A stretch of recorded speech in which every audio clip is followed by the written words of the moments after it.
Well, hello again, everybody. Welcome back to another book review.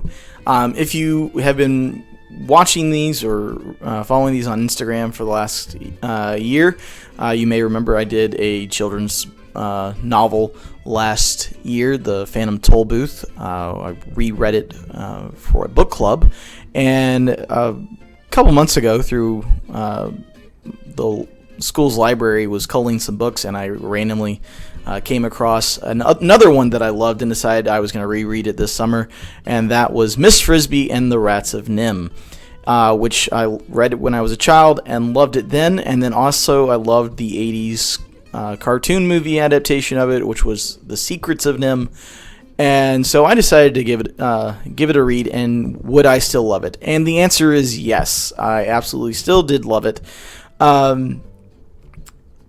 There are kind of two main storylines in it.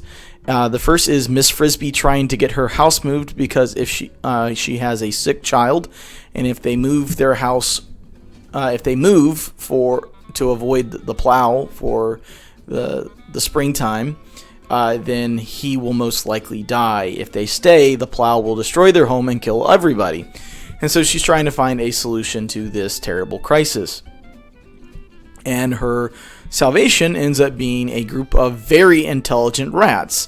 And Miss Frisby's story ends up being the frame story around which we tell why these rats are so smart. And turns out it's a little bit of science fiction of experimentation on these rats.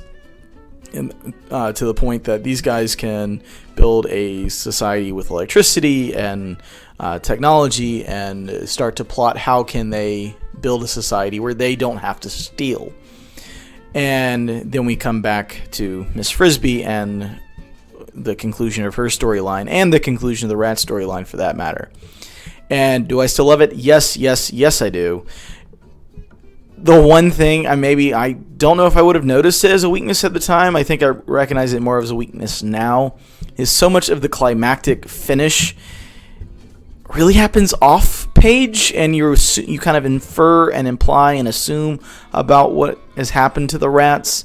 And I wish it was a little more detailed and we actually saw it happen, but we don't. That's just not how the book was written.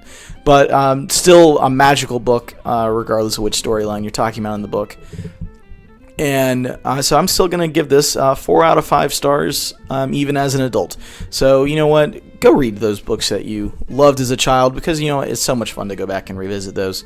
So again, 4 out of 5 stars for Miss Frisby and the Rats of NIMH, and I will see y'all for the next book review.